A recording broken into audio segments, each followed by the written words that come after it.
राधे राधे सभी को। आशा है आप सब कुशल मंगल होंगे। आज का हमारा जो लेक्चर रहने वाला है, ये जो सेशन रहने वाला है इस मैथ्स PYQ सीरीज़ का, वो रहने वाला है 18 सितंबर की शिफ्ट नंबर 3 के 25 क्वेश्चंस। यानी कि आज हम इवनिंग शिफ्ट के 25 क्वेश्चंस लगाने वाले हैं। ठीक है, आगे बढ़ने पहले हमारा जो थीम श्लोक है इसको एक बार मन में दोहरा लेंगे।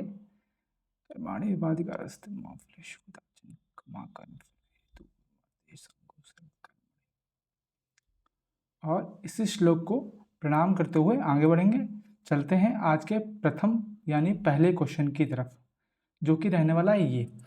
To equal circles pass through each other centre. दो इक्वल सेंटर हैं जो कि एक दूसरे के सेंटर से पास हो रहे हैं। ठीक है, और बोला गया है if radius of each circle is 13 centimetre. अगर उनकी रेडियस जो है दोनों की 13 सेंटीमीटर है तो आपको लेंथ ऑफ कॉमन कोड निकालनी है। बहुत ईजी सवाल है। डायग्राम बताता हूँ मैं आपको। मान लेते हैं एक ये सर्कल है, इसका सेंटर ये है, इसके सेंटर से दूसरा सर्कल पास हो रहा है ये, ठीक है, और ये इसका सेंटर है। ठीक है, इतना मान लिया।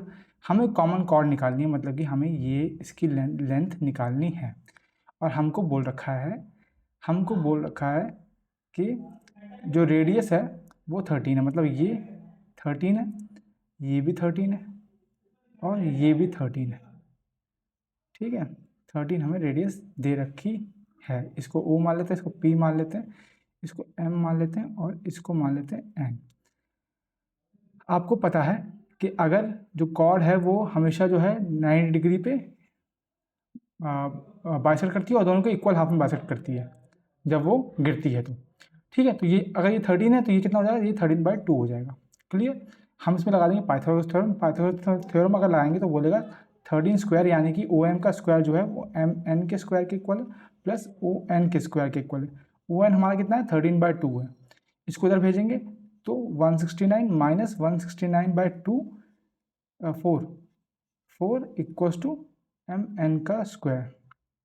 तो MN क्या हो जाएगा, वो हो जाएगा √169, कॉमन ले लो, 1 माइनस 1/4 यानी कि 13√3/2। कॉमन कॉर्ड है, कॉमन कॉर्ड की वैल्यू कितनी है, ये पूरी वाली है, मतलब डबल ऑफ MN, सॉरी ये वाली ना डबल ऑफ MN है। ठीक है, तो 2 इंटू MN कितना है, 13 इंटू √3/2, 2 से 2 कट गया, तो हमारा जो कॉमन कॉर्ड होगी वो कितनी आ गई, 13√3 आ गई। आई होप आपको समझ में आ गया होगा। हमने सिर्फ पाइथागोरस थ्योरम का इस्तेमाल किया और कुछ नहीं। ठीक है, क्वेश्चन को आपको समझना है। अगर लैंग्वेज ईजी लगेगी तो आप बेसिक से कर लोगे तब भी कोई दिक्कत नहीं है। ठीक है, चलते हैं आगे।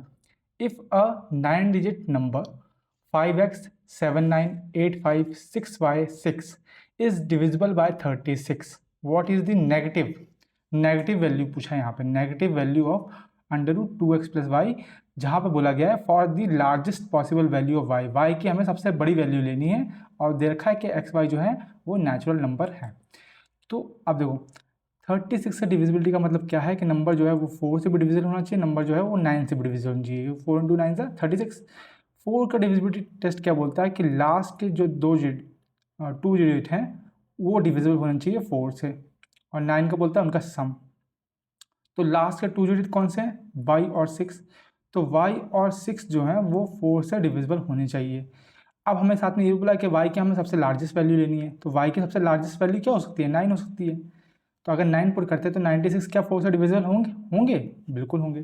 तो मतलब y की वैल्यू 9 कन्फर्म हो गई। अब हमें x की वैल्यू निकालनी है। हमें पता है जो 9 से डिविजिबिलिटी टेस्ट क्या बोलता है, सबका सम जो है वो कितना होना चाहिए, 9 से डिविजिबल है, तो सम कर लो।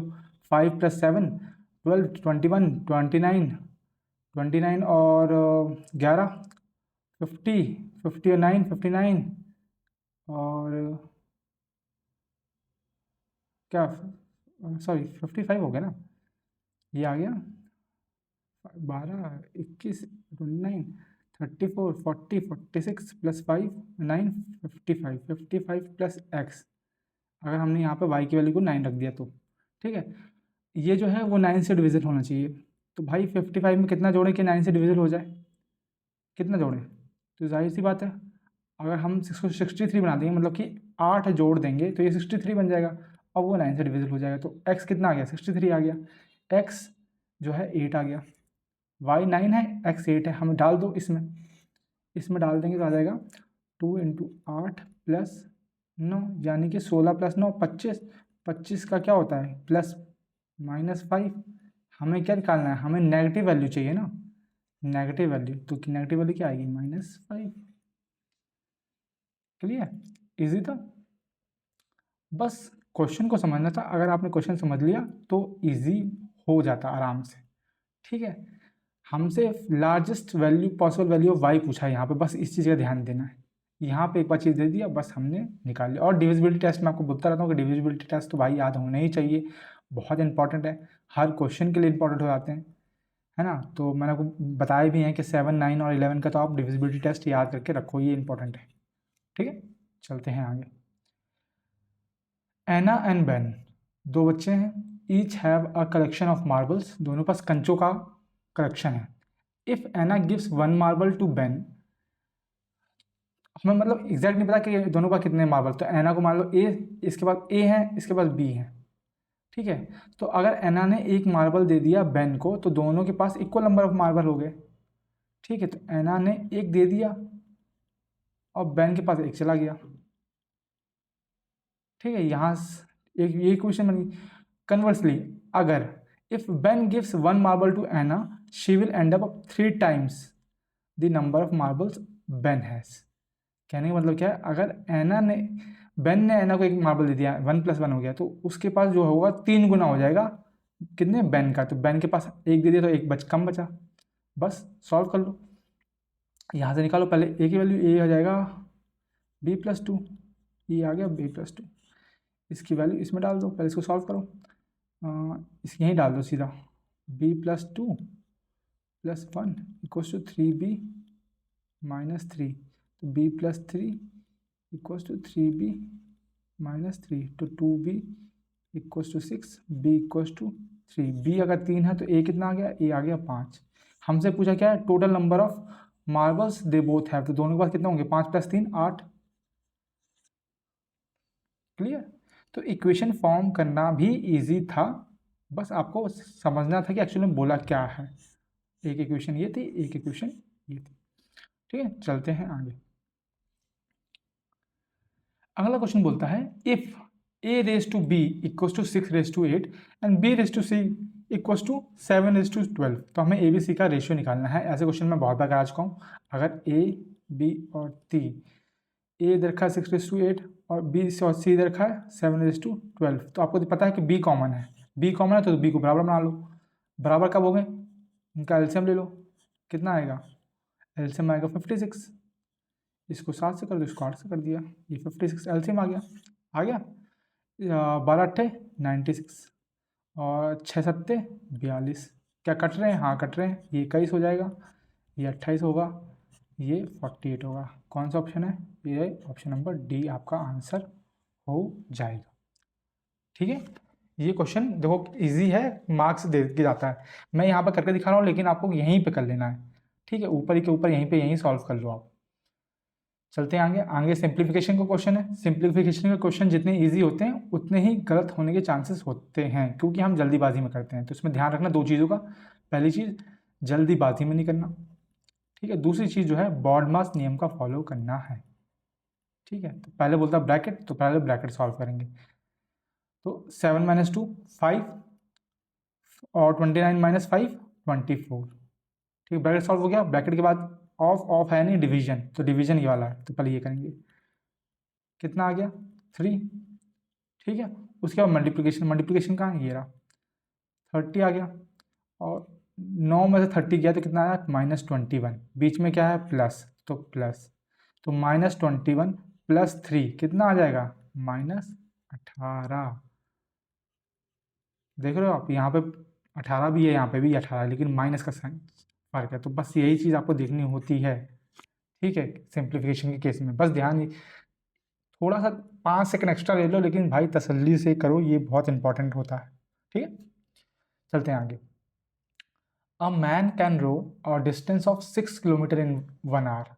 एक आदमी जो है वो 6 किलोमीटर 1 आवर में स्टिल वाटर में जा सकता है। He can row the same distance in 45 minutes with the current, और विद द करंट वो जा सकता है 45 मिनट्स में 6 किलोमीटर। सेम डिस्टेंस मतलब क्या है, सेम डिस्टेंस मतलब क्या है कि सेम डिस्टेंस मतलब 6 किलोमीटर वो 45 मिनट्स में भी जा सकता है। ठीक है, आपको निकालना है find the total time taken to row a distance of 16 kilometre with the current and return to the starting point. ये निकालना है आपको। आपको दे क्या रखा है, देखो अगर स्टिल वाटर की बात करें तो स्टिल वाटर की स्पीड कितनी दे रखी है, स्टिल वाटर में आपकी स्पीड कितनी दे रखी है, 6 किलोमीटर 1 घंटे, मतलब 6 किलोमीटर पर आवर।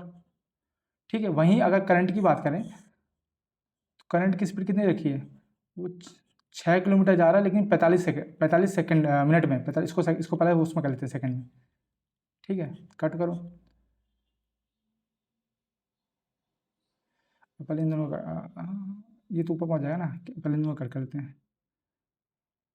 5 9 ये 12, 3 4, 3 से कटा ये 2 आ गया, 2 से कटा 4 दूनी 8, 8 किलोमीटर पर आवर हो गया। ये 6, इतनी बात क्लियर। अब आप समझो क्या बोलते हैं, उसको 16 किलोमीटर जाना है, 16 किलोमीटर जाना है जो हमें निकालना है विथ करंट। तो विथ करंट के लिए डिस्टेंस मतलब सॉरी टाइम टाइम निकालना है ना हमें, तो विथ करंट के लिए टाइम कितना लगेगा,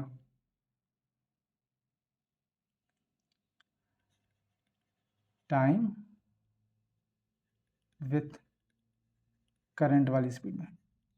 ठीक है, तो टाइम क्या होता है, डिस्टेंस अपॉन स्पीड। डिस्टेंस कितना, 16 में हमें निकालना है, और स्पीड कितनी है हमारी, स्पीड हमारी कितनी है करंट के हिसाब से, विथ करंट कितनी है 8, तो ये कितना आ गया 2 घंटे लगे यहाँ पे। अब मेन चीज़ जो समझने वाली थी वो है यहाँ पे हमें निकालना है return to the starting point, यानी कि हमें अगेंस्ट करंट का निकालना है। अगेंस्ट करंट हमें दे रखा है, अगेंस्ट करंट हमें नहीं दे रखा। ठीक है, आपको क्या पता है कि स्पीड ऑफ करंट क्या होती है, देखो अगेंस्ट पहली बात मैं समझाता हूँ, अगेंस्ट करंट की अगर स्पीड निकालनी है तो हमें क्या करना पड़ता है, स्टिल वाटर में की स्पीड में से हमें स्पीड ऑफ करंट माइनस करनी होती है। ठीक है, और स्पीड ऑफ करंट क्या है, स्पीड ऑफ करंट क्या है, स्पीड ऑफ करंट होती है बेसिकली जो स्पीड विथ करंट है ना minus still water current. With current कितनी है, विथ करंट कितनी है 8, और स्टिल वाटर में कितनी है 6, कितनी आ गई 2 किलोमीटर पर आवर आ गई। ठीक है, अगेंस्ट करंट निकालना मतलब कि ये हम रिलेटिव स्पीड की बात करें ना, तो रिलेटिव स्पीड क्या होगी, स्टिल वाटर में कितनी है 6, और स्पीड ऑफ करंट कितनी है 2, यानी कि 4 होगी। ठीक है, अब इसका टाइम कितना लगेगा, 16 जाना है 4 की स्पीड से तो 4 आवर लगेंगे, 4 आवर यहाँ पे 2 आवर यहाँ पे, टोटल टाइम कितना लग रहा है, टोटल टाइम लग रहा है 6 घंटे।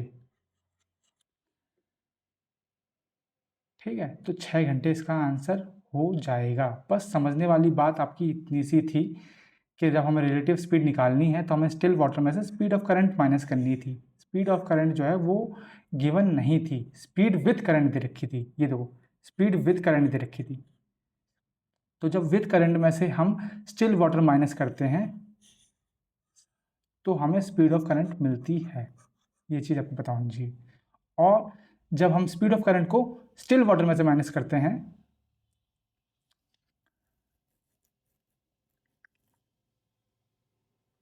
ठीक है, तो हमें बेसिकली जो है अगेंस्ट करंट का रिलेटिव स्पीड मिल जाती है। बस इतनी सी चीज़ आपको ध्यान रखनी है और आप क्वेश्चन आराम से कर सकते हैं। ठीक है, इतनी सी चीज़ आपको ध्यान रखनी है। चलते हैं आगे। If 3a + 2b = 27, 27a³ + 8b³ = 1458, then हमें 2ab निकालना है। तो सिंपल सी बात है, देखो कुछ में कुछ ज़्यादा आपको फॉर्मूला पता होना चाहिए। देखो यहाँ क्यूब है तो पहले इसको क्यूब कर लेते हैं, इसको भी क्यूब कर लेंगे तो ये भी क्यूब हो जाएगा। ए प्लस बी क्यूब का फॉर्मूला क्या होता है? तो ए प्लस बी क्यूब का फॉर्मूला क्या होता है? वो होता है A cube plus B cube plus 3ab A plus B.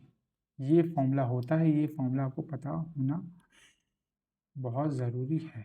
वैसे तो मैंने आपको पहले भी ये सब फॉर्मूले याद करवा रखे हैं, लेकिन फिर भी नोट इसलिए करवा दिया ताकि आपको याद होना चाहिए। ठीक है, अब इसको करते हैं। तो ये हो जाएगा 3a क्यूब मतलब कि 27a cube plus 8b cube plus 3ab यानी कि 18ab और ब्रैकेट में 3a प्लस 2b। अब 3a प्लस 2b कितना है? 27 दे रखा है ना, 27। और 27 प्लस 8b क्यूब कितना देखा है? 1458 दे रखा है। ये किसके बराबर हो जाएगा? 27 के क्यूब, यानी कि 27 के क्यूब के बराबर। 27 के क्यूब कितना होता है? वो होता है 19683 equals to 1458 plus 18ab into 27। Minus कर दो, इसको इससे माइनस करोगे तो आएगा 5 2 2 18 equals to 18ab into 27। Cut कर लो, आप कट कर लो, आपको आंसर मिल जाएगा।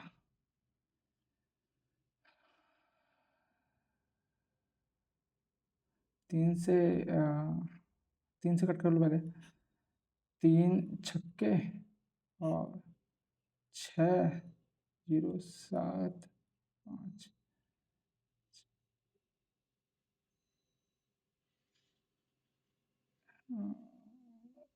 और फिर 3 से करोगे तो आएगा 9 2 5। फिर 9 दूनी 18। फिर 3 से करो, 3 आएगा।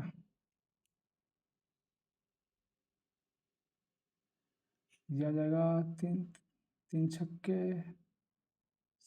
675 675 कट करो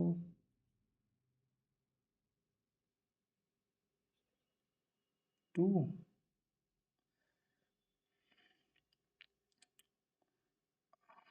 2 2 5। फिर 3 से कट करो 75। तो 2ab आ रहा है आपका 75। हमें 2ab तो निकालना है, तो 2ab कितना आ रहा है आपका 70। ठीक, बस सॉल्व करना था। सॉल्व में थोड़ा ध्यान से करना होता है ताकि आप कैलकुलेशन मिस्टेक बार बार ना कर सको, ये चीज़। और ये फॉर्मूला आपको याद रखना है, बहुत इंपॉर्टेंट। कौन सा वाला? A cube plus B, A plus B का होल क्यूब कितना होता है? A cube plus B cube plus 3ab A plus B. ठीक है, ये फॉर्मूला आपको याद रखना है। चलते हैं आगे। This side mn of parallelogram MNOP is produced to Q such that mn equals to QP Q mn equals to NQ। ठीक है, और PQ जो है इंटरसेक्ट करता है ON को एट R। तो आपको बताना है कि R जो है ON को कितने रेशियो में डिवाइड करेगा। मतलब एक पैरेललोग्राम है, एक पैरेललोग्राम है, ठीक है, ये दोनों साइड पैरेलल है। ये x को एक्सटेंड कर दिया, पहले इसको बनाते हैं। ये PQ MN है, MN को एक्सटेंड कर दिया, सॉरी ये O है, MNOP, MN को एक्सटेंड कर दिया Q तक। ठीक है, और एक लाइन यहाँ से यहाँ तक गई है। ठीक है, ये है R। बात क्लियर? MN जो है इक्वल है किसके? NQ के। ठीक है, आपको निकालना है कि R जो है वो ON को इन दोनों को कितने पार्ट में डिवाइड करती है, ये आपको निकालना है। ठीक है, अब देखो ये ध्यान से देखना, पहले मैं हटा देता हूँ, इक्वल नहीं है। ठीक है, आपको ये दोनों निकालनी है। ठीक है, अब आप ट्राइंगल देखो, RQN, RQ, ये ट्राइंगल देखो N।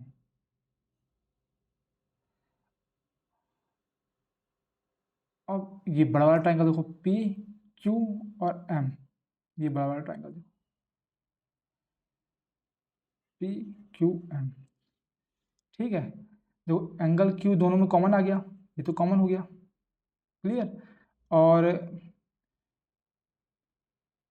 ये एंगल जो है क्यू आर एन जो है किसके इक्वल हो जाएगा, क्यू पी एम के इक्वल हो जाएगा। क्यों? क्योंकि ये करस्पॉन्डिंग एंगल है। उसी तरह ये जो एंगल है ये इसके इक्वल हो जाएगा, क्योंकि ये भी करस्पॉन्डिंग इक्वल है।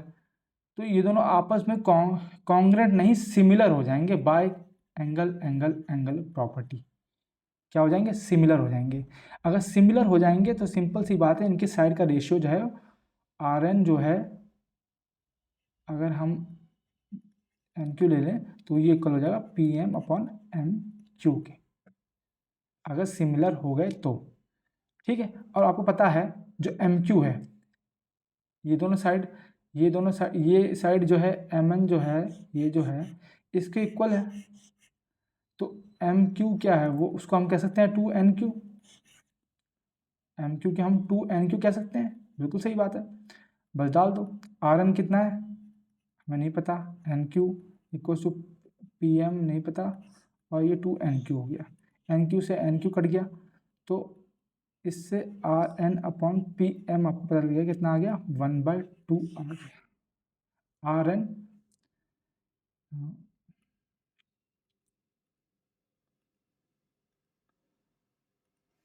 आर एन ये जो है ये 1 रेशियो है, और पी एम ये जो है ये 2 रेशियो है, ठीक है। ये दोनों पैरेलल है, तो ये पूरा भी कितना होगा, ये पूरा भी 2 रेशियो होगा।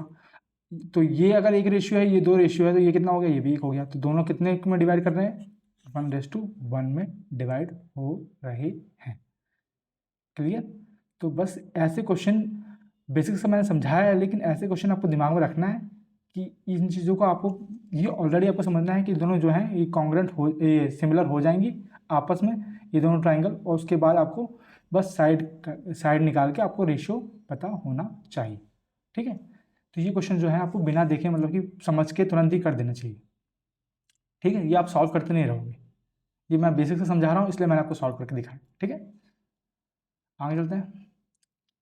9 क्वेश्चन में हमें एक टेबल दे रखा है, जिसमें हमें दे रखा है कि the total number of employees in 5 different companies, ठीक है। और हमें percentage of male and female दे रखा है, और हमें बोला गया है find the number of females in company A C E put together. तो ए सी और ई को फीमेल्स निकालनी है, फीमेल्स यहाँ पे, तो 25%, 25% ऑफ कितना, 600, टोटल कितने हैं, 600 है, इसमें 700 है, यहाँ पर 850 है, यहाँ 25 है, यहाँ 30 है, यहाँ 40 है, निकाल लो, 1/4, ये 150 आ गया। और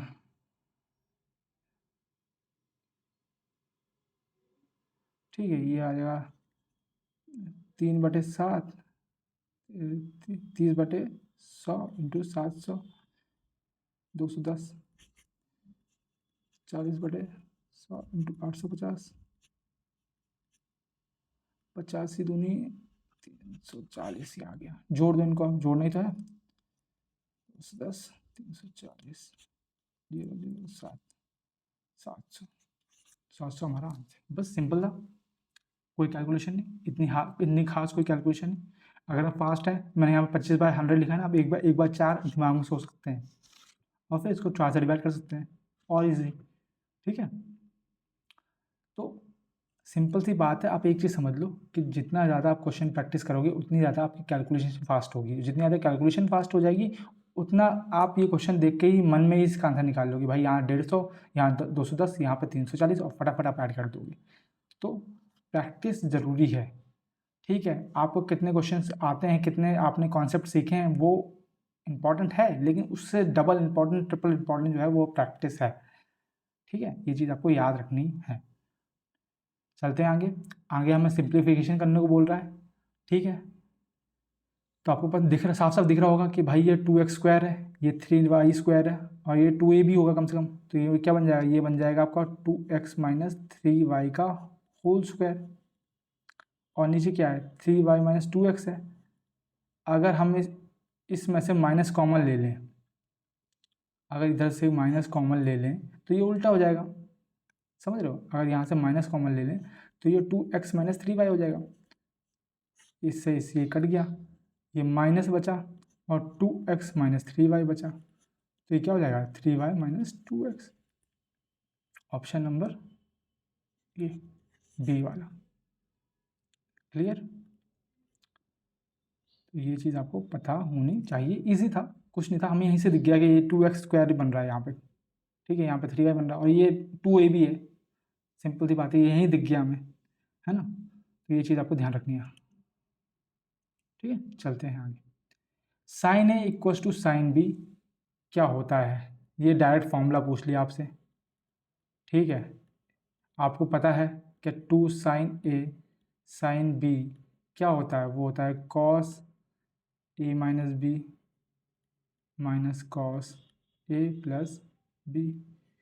अगर ये 2 यहाँ पहुँच जाएगा तो ये हाफ हो जाएगा कि नहीं हो जाएगा। तो साइन ए साइन भी बन जाएंगे। तो साइन ए साइन क्या बन जाएगा, half cos A minus B और minus cos A plus B. तो यही आपका आंसर हो जाएगा। ये डायरेक्ट फॉर्मूला से पूछ लिया आपसे क्वेश्चन, तो ये फॉर्मूला को पता होने चाहिए, ठीक है। एक बार देख लेंगे। अगर मैं क्या ही बता दूँ उसमें, क्या ही करवा दूँ मैं, फॉर्मूले तो आपको याद ही करने है ना। चलते हैं आगे। An investor invested 2 lakh rupees in shares, ठीक है। The share rose by 18% on the first day. पहले दिन शेयर जो है भागा 18%, दूसरे दिन गिरा 15% से, और तीसरे दिन फिर गिरा 3% से। तो आपसे पूछा गया कि नेट इंक्रीज और डिक्रीज कितना हुआ होगा। अब देखो सिंपल सी बात है, 2 लाख मान लो, पहले दिन 18% बढ़ा, कितना हो गया 118% हो गया। दूसरे दिन 15% से गिरा, मतलब 85 हो गया, और तीसरे दिन 3% गिरेगा, मतलब 97। बात क्लियर। 1 2 3 4 5 6, 1 2 3 4 5, 5 ही हुआ ना, एक बच गया। रुको एक जरा, एक बचा लेते हैं, इसको बचा लेते हैं, ठीक है। अब 5 से माइनस करेंगे, ये आएगा 17, और 10 को माइनस कर 5 से करेंगे 2 आएगा, 2 से ये 2 कट गया, ठीक है। अब देखना है कितना हुआ, तो इंटू करो 17 97 इंटू 17 कर लो,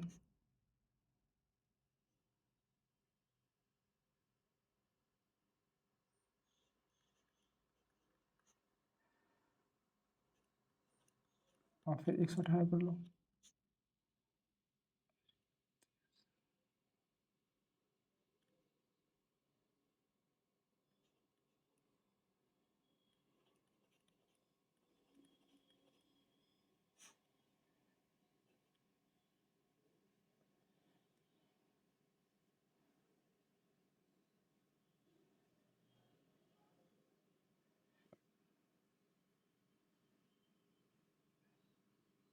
ये 9 था ना यार, 149 था यार, गड़बड़ कर दी। छोटी सी गलती, छोटी सी गलती बड़ी भारी।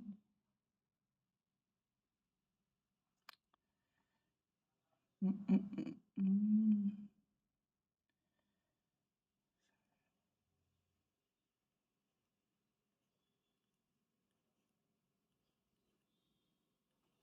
8541, तो यार 194582, कितना ज़्यादा है इससे, ये ज़्यादा है 8 1 4 5, 5418 ज़्यादा है।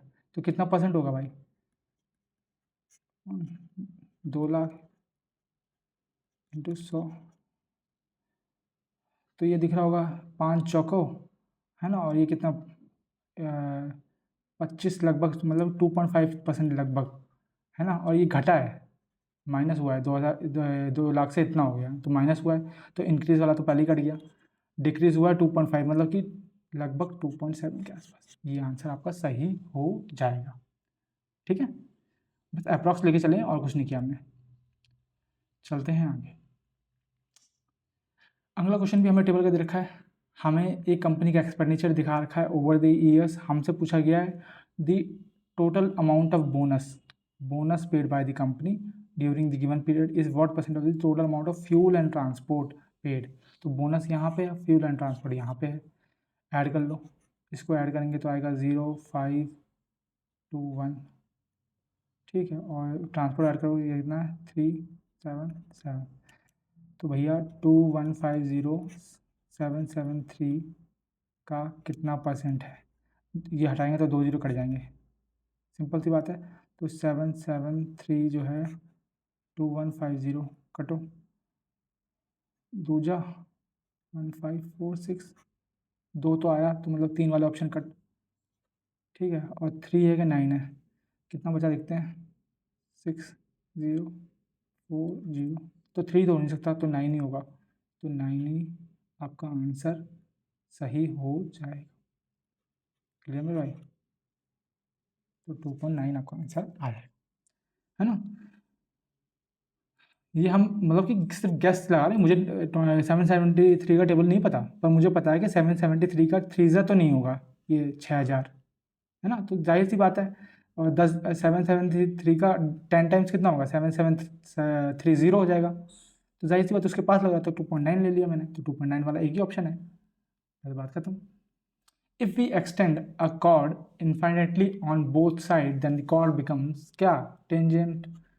ये क्या है, सीकेंड बन जाती है। अगर कॉर्ड को हम दोनों साइड खींच देते हैं, है ना, तो वो जो कॉर्ड है वो एक सीकेंड बन जाती है, बात खत्म। ठीक है, आगे चलते हैं। Aman borrows a sum of 1,92,208 at the rate of 15% per annum, ठीक है। At the end of first year he repays 20,196 towards the return of principal amount borrowed, ठीक है। If Aman cleared all pending dues at the end of second year, अगर 2 साल at the end of second year उसने सारे सब कुछ हिसाब किताब चुकता कर दिया, तो आपको बताना है how much does he have to pay at the end of second year. Simple, सही बात, सिंपल सी बात है। फर्स्ट साल का सिंपल इंटरेस्ट प्लस, है ना, जितना प्रिंसिपल बचेगा हटा माइनस करने के बाद, क्योंकि इतना तो उसने पे कर दिया ना, इसको माइनस करने के बाद जितना प्रिंसिपल बचेगा प्लस सेकेंड ईयर का इंटरेस्ट, इतना उसको टोटल पे करना पड़ेगा। तो यही निकालना है, तो पहले साल का निकालो, 1,92,208, 15% के लिए, ठीक, 1 साल के लिए 100, 5 दिया 20, ये जाएगा 3 का कितना जाएगा, 5,76624 अपॉन 20, यानी कि 288,320। ये पहले साल का। अब उसके बाद उसने कितना प्रिंसिपल में से कितना दे दिया, 20,196 दे दिया, तो कितना बचा, तो माइनस कर लो इसमें से, 2,0196 माइनस कर लो, कितना आएगा, आएगा मतलब कि ये कितना है, ये मैं बताता हूँ, इसमें से माइनस करेंगे ना, तो ये आ जाएगा 2,10,2,7,1, तो इतना प्रिंसिपल बचा। अब इसके ऊपर ब्याज लगेगा सेकंड दूसरे साल के लिए, इस पर निकाल लो, 2 × 15, वही सेम चीज़ है, ठीक है, मैं बार बार बता रहा हूँ लेकिन आपको, तो इसका भी, इसको माइनस करने से आएगा कितना, पूरा डिवाइड करके बताता हूँ मैं यार, यहाँ से इसको काट देते पहले, 8,6,0,06,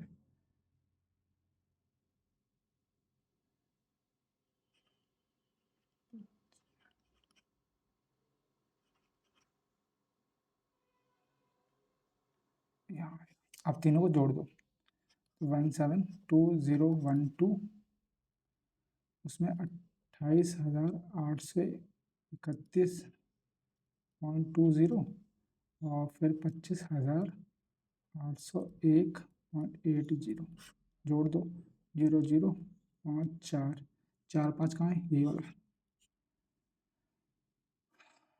6,6,2,2, तो वही हमारा आंसर हो जाएगा। सिंपल सी बात है, ऐसे क्वेश्चन में आपको ज़्यादा कुछ नहीं करना होता है। सिंपल सी बात, उसने बोला है कि 2 साल में चुकता किया, तो पहले साल का ब्याज तो उसको देना ही पड़ेगा, तो पहले साल का ब्याज ये निकाला। अब जितना प्रिंसिपल था उसमें से उसने इतना पैसा वापस दे दिया पहले साल बाद, तो इतना पैसा वापस दे दिया, तो अब ब्याज लगेगा, इसके ऊपर लगेगा ब्याज।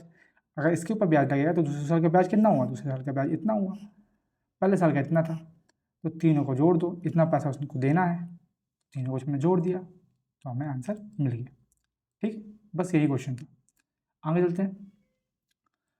अ seller sold 19 cookies for ₹95, 19 cookie instead of 20 cookies, 20 cookie की जगह 19 कुकी बेच रहा है, वो भी 95 रुपये में। ठीक, चीटिंग अ कस्टमर, चीट कर रहा है, जाहिर सी बात है। What is the gain if the seller bought the cookies for 76 रुपये, अगर क्या फ़ायदा होगा कि अगर वो कुकीज़ को 76 रुपये में लेता, मतलब सीपी कितना है, सीपी 76 है, सेलिंग प्राइस कितना है, 95 है। ठीक है, तो पहली बात इसमें फ़ायदा कितना है, 19 रुपये का, पहली बात इसमें फ़ायदा है। ठीक, ऊपर से 20 कुकी का 19 कुकी दे रहा है, मतलब एक कुकी का फ़ायदा यहाँ पे है। समझ रहे हो आप? तो आप समझो 76 में कितनी कुकी आ रही है, 20, तो एक कुकी कितने में आएगी, एक कुकी आएगी 76/20 यानी कि 3.8 में, मतलब 19 रुपये का फ़ायदा यहाँ है, 3.58 रुपये का फ़ायदा यहाँ है, तो टोटल फ़ायदा कितना हो गया, 22.8 रुपये का उसको टोटल फ़ायदा हो जाएगा। आई होप आपको समझ में आ गया होगा। एक जो दुकानदार है वो चोर किस्म का है ना, जानता नहीं है कि भाई आज चोरी करेगा कल उसको दंड भोगेगा, लेकिन वो चोर तो चोर ही है। तो क्या कर रहा है वो, एक पैकेट में 20 कुकी आती है मान लो, 1 केजी में 20 कुकी आती है मान लो, तो वो 20 की जगह सिर्फ 19 कुकी दे रहा है, मतलब एक कुकी का फ़ायदा ले रहा है। ठीक है, और 95 में दे रहा है, खरीद कितने में रहा है, 76 में, तो 76 की चीज़ 95 में दे रहा है, पहली बात तो 19 रुपये का फ़ायदा यहाँ हो रहा है, और एक कुकी कम दे रहा है, तो एक कुकी का जो पैसा है उसका वो भी चीज़ बचा रहा है। तो एक कुकी का रेट कितना है, एक कुकी 3.8 रुपये की है, तो 3.8 रुपये यहाँ बचा रहा है, 19 रुपये यहाँ बचा रहा है, टोटल कितना बचा रहा है, टोटल बचा रहा है 22.8 रुपये टोटल बचा रहा है। समझ रहे हो, दुकानदार जैसे यही तो करते हैं। जैसे आप ब्रेड वगैरह लेते हो, है ना, तो ब्रेड में क्या है, पन्नी चिपकी रहती है ऊपर से, आपको लगता है कि भाई पहले से चिपक है, क्या पता है भाई एक दो ब्रेड खिसका दी हो, उनको वही फ़ायदा हो रहा है, रेट तो वही दे रहे हैं ना, फ़ायदा एक दो ब्रेड का ले रहे हैं, वही सेम केस है। ठीक है, आगे चलते हैं। Find the area of sector where radius of circle is this and length of arc is this, तो जहाँ पे आर्क दे रखा हो और रेडियस दे रखा हो, वहाँ पे मैंने फॉर्मूला आपको बताया था, सेक्टर क्या होता है, वो होता है half into radius into arc की लेंथ। ये मैंने आपको फॉर्मूला बहुत बार करवाया है, इस चीज़ का आपको ध्यान रखना है, तो बस पुट कर दो, 12 सत्ते कितना होता है, 12 सत्ते होता है 84। क्लियर, तो ये फॉर्मूला भी आपको पता होना चाहिए। आगे चलते हैं। If the selling price of an article is 1792 after 20% discount, then the market price कितना होगा। अब आप चीज़ समझो, सेलिंग प्राइस इतना है, एसपी है इतना, मार्केट प्राइस आपसे पूछा है, और डिस्काउंट कितना है 20% का, तो डिस्काउंट किस पे होता है, एमआरपी पे होता है, मतलब कि ये मार्केट प्राइस में से 20% डिस्काउंट है, मतलब ये किसकी वैल्यू है, ये है 80% की वैल्यू। समझे, 80 की है, 10% की कितनी होगी, 8 से डिवाइड कर दो, तो 2 2 4, 100 की कितनी होगी, 2240 लगा दो, तो मार्केट प्राइस कितना होगा 2240। समझे, समझे, दिमाग यहाँ पे उसने कहाँ खेला गेम, उसने यहाँ खेला कि सेलिंग प्राइस दे के डिस्काउंट दे दिया, कि डिस्काउंट जो है वो हमेशा एमआरपी पे लगता है, ये चीज़ आपको याद रखनी है, सेलिंग प्राइस पे नहीं लगता, नहीं तो आप इसमें डिस्काउंट लगा दो फिर आंसर ढूंढने रुक जाओ। ठीक है, तो बस आपके कॉन्सेप्ट क्लियर है तो आपको कोई दिक्कत नहीं होगी। कितनी भी जल्दीबाजी होगी कोई दिक्कत नहीं होगी, ठीक है। आगे चलते हैं। Pipe Q can fill the tank in 60 hours, ठीक है।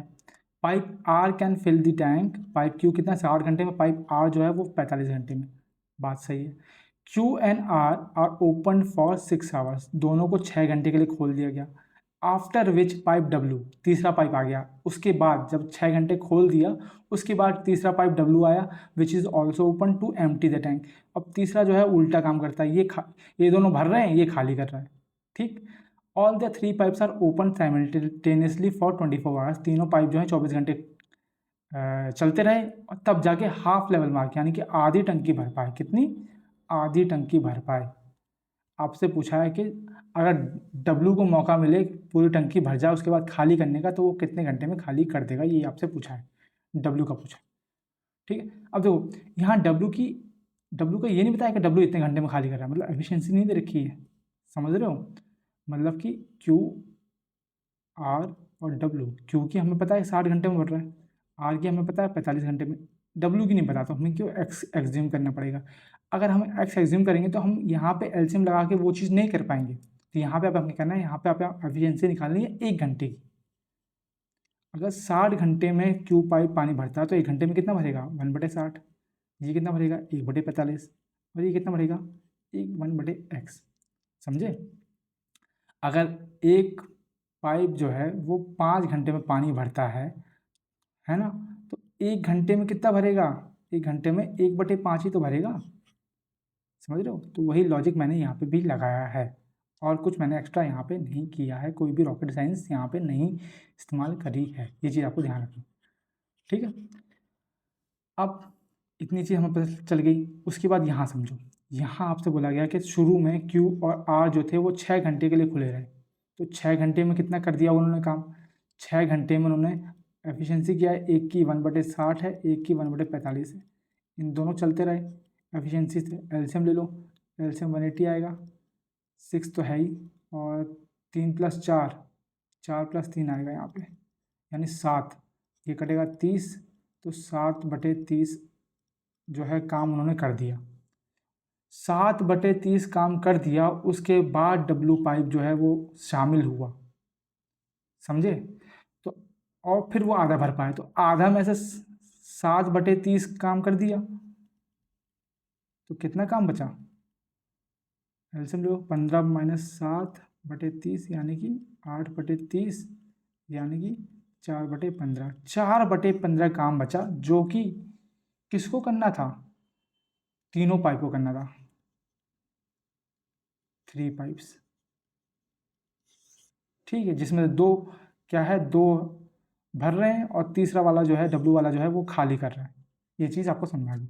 अब देखो 4/15 काम उन्होंने 24 घंटे में किया, ठीक है। तो 1 घंटे में कितना किया होगा, 1 घंटे में किया होगा 4/15, नहीं आप ऐसे भी लगा सकते हो या फिर ऐसे सोचो, ये सोचो दूसरे से, मैं आपको लॉजिक समझाता हूँ,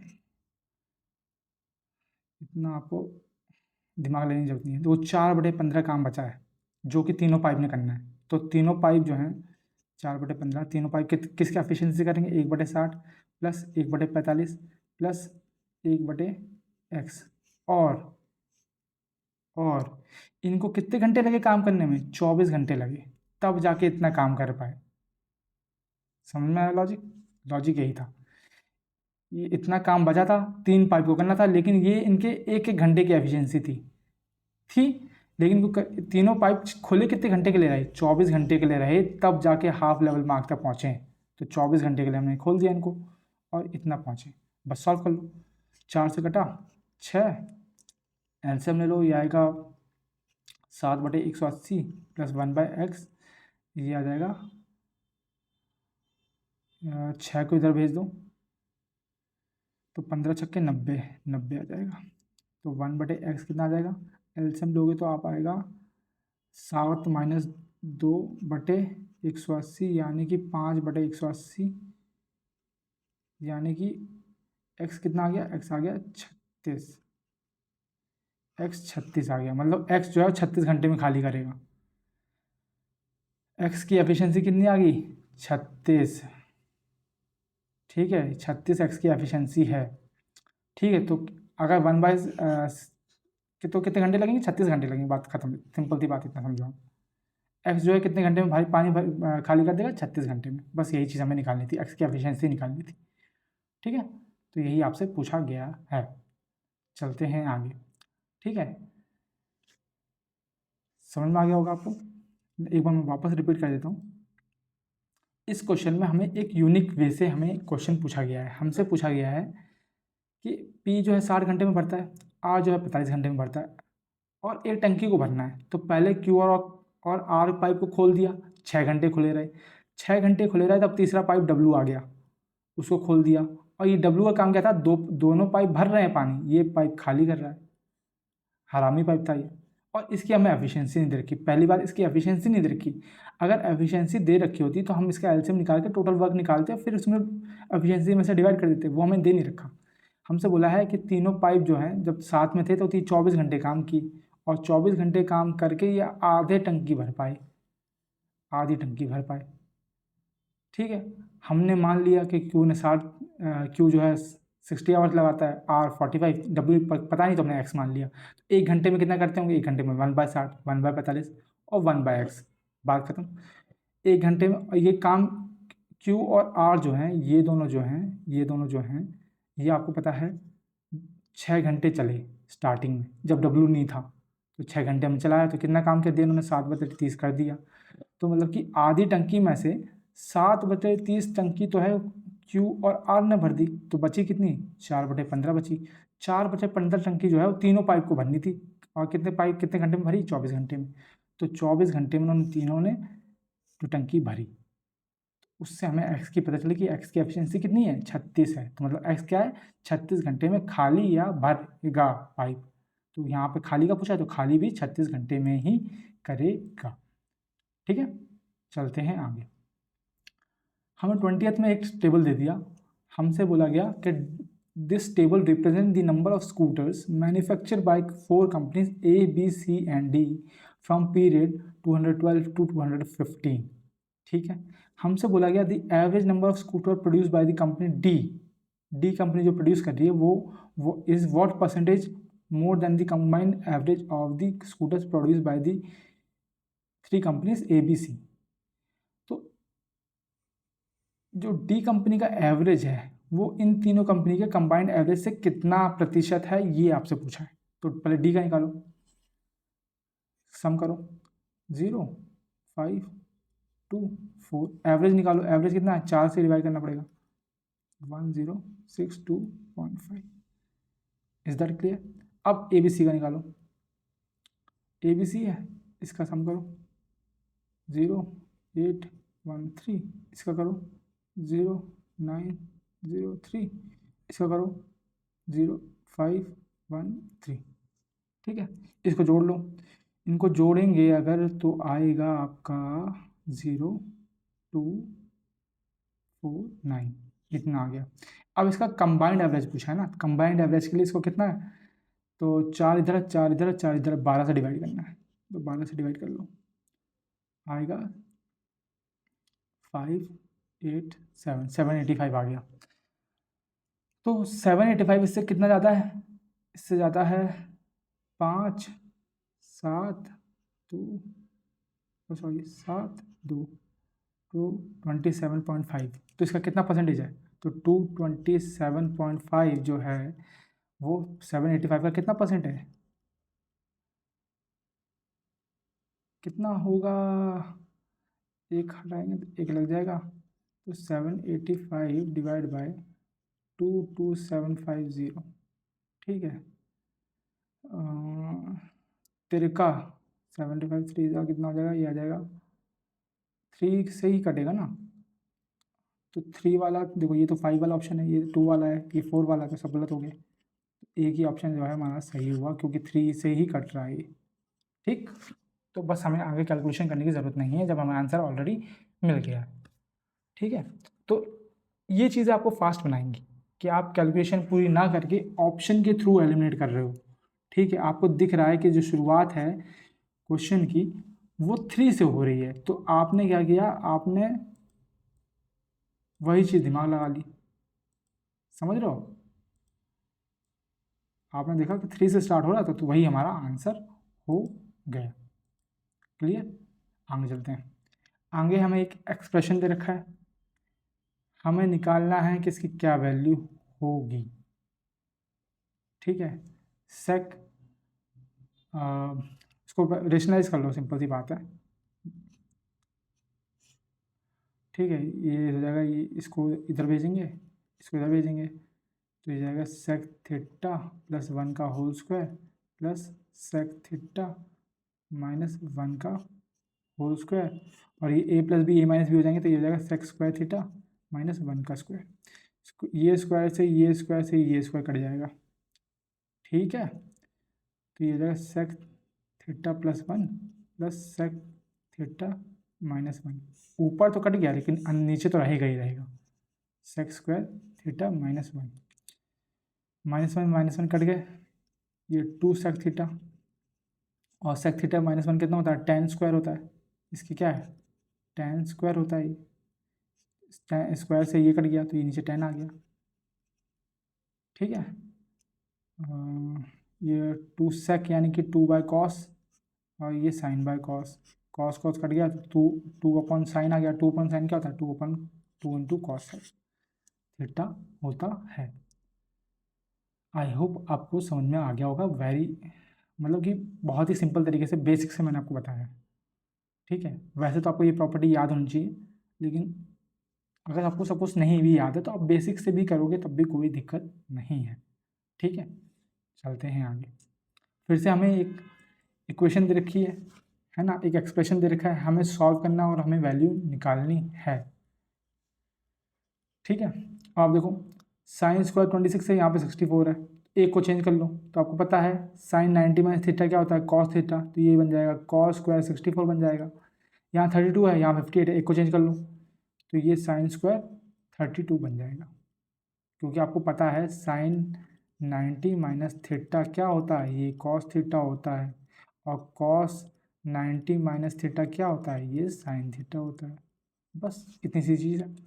अब देखो, इन दोनों में से अगर हम 9 कॉमन ले लेंगे, तो cos square plus sine square बचेगा, क्या होता है 1 होता है, तो ये बच गया 9 प्लस 36 बच गया अंदर।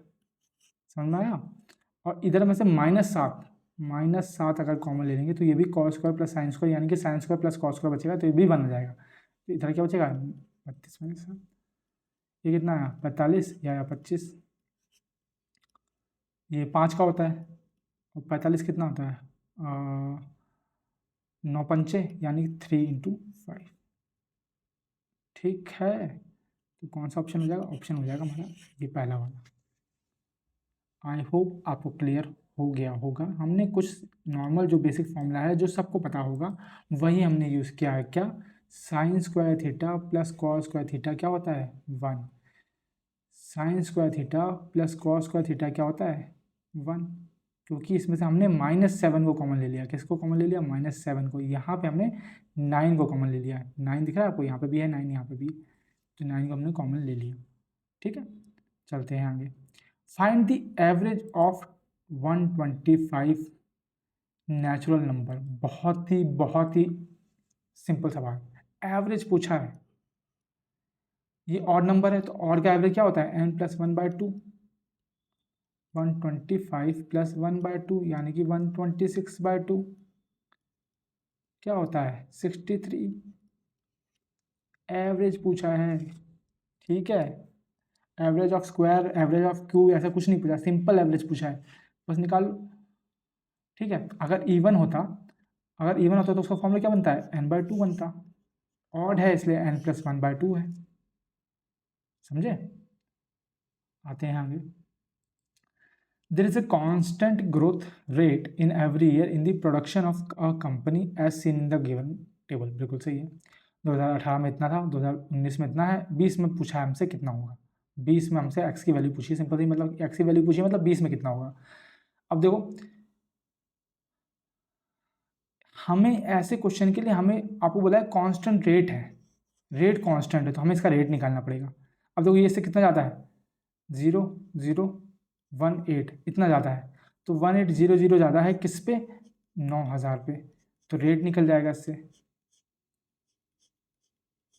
9 दूना यानी 20% रेट है, 20% रेट से बढ़ाई हो रही है, तो भाई इसका भी 20% होगा, इसका ये 20% होगा, मतलब ये कितना होगा 120% हो जाएगा। अगर यहाँ पे 20% से बढ़ाई हो रही है, बढ़ रहा है चीज़ें, तो 120% हो जाएगी किसका, इसका।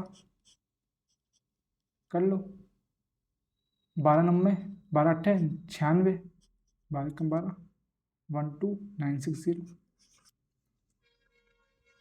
ठीक। आते हैं आज के लास्ट क्वेश्चन पे, जो कि पूछता है what is the volume of a cone with radius 3 units and slant height 3√2 units. ठीक है, आपको पता है वॉल्यूम क्या होता है, वॉल्यूम ऑफ अ कोन होता है 1/3 πr² H। पर दिक्कत क्या है, दिक्कत यहाँ पे स्लैंट हाइट दे रखी है। स्लैंट हाइट क्या होता है, उसको हम रिप्रेजेंट करते हैं L से, और रेडियस हमें R। हमें यहाँ पे H की ज़रूरत है, तो H को निकालने का फॉर्मूला क्या होता है, H² होता है L² + R²। H क्या हो जाएगा, ये हो जाएगा √L² + R²। L कितना है, 3 का स्क्वायर यानी कि 9। सॉरी, मैंने एक चीज़ कर दी, ये माइनस हो जाएगा यहाँ पे, ये माइनस होगा क्योंकि H² + R² जो होता है वो L² के बराबर होता है। ठीक है, ये चीज़ आपको ध्यान रखनी है। ठीक है, तो ये बनेगा 3 इसका स्क्वायर यानी कि 9 × 2 18, 18 - 9 अंडर रूट में यानी कि 9। 9 किसका होता है, मतलब हाइट भी 3 हो जाएगी, तो अपुट कर दो 1/3 पाई आर, मतलब कि 3 × 3, और एच भी 3 है, कट गया, कितना आ गया 9 पाई आ गया। 9 पाई कहाँ पे है, ऑप्शन नंबर डी हमारा यही आंसर। ठीक है, तो ये चीज़ जो मैंने यहाँ पे सिले मिस्टेक कर दी, वो चीज़ आपको ध्यान रखनी है। क्या चीज़, कि जो स्लैंट हाइट होती है उसका फॉर्मूला होता है H² + R²। हमें H निकालना था, तो हमने यहाँ पे माइनस कर देंगे यहाँ पे। ठीक है, और ये वॉल्यूम, कोन का वॉल्यूम, ये मैंने आपको बार बार करवा रखा है, तो इस चीज़ का आपको ध्यान रखना है। इधर क्लियर, तो ये चीज़ आपको पता होनी चाहिए, बाकी आप बड़े आसानी से सारे क्वेश्चन लगा सकते हैं। ठीक है, तो यहीं पे आज का जो सेशन है वो समाप्त होता है। आशा है आपको प्रोडक्टिव लगा होगा, फ्रूटफुल लगा होगा, और बहुत कुछ आपने सीखा होगा। कुछ सिली मिस्टेक्स जो मैंने सेशन के दौरान की, मैंने आपको बताई कि, तो हो सकता है आपको, आपसे भी ये गलती हो जाए, तो आपको इस चीज़ का ध्यान रखना है कैलकुलेशन करते समय, है ना, और फॉर्मूले को याद करते समय, रिमेंबर करते समय कुछ चीज़ों का आपको ध्यान रखना है। जल्दीबाजी में सॉल्व नहीं करना है। 10 सेकंड अगर आप लेट भी कर दोगे तब भी कोई दिक्कत नहीं है, क्योंकि, है ना, क्वेश्चन के नंबर जो हैं सबको बराबर मिलते हैं। ठीक है, आप छोटा क्वेश्चन करो, फास्ट क्वेश्चन करो, जल्दी क्वेश्चन करो, तेज़ी से करो, कितना भी करो, नंबर सबको बराबर ही मिलेंगे। तो ये चीज़ आपको ध्यान रखनी है। ठीक है, जल्दीबाजी के चक्कर में कैलकुलेशन गलती नहीं करनी। तो लास्ट तक बनने के लिए बहुत बहुत धन्यवाद। मिलते हैं अगले लेक्चर में, तब तक के लिए राधे राधे सभी को।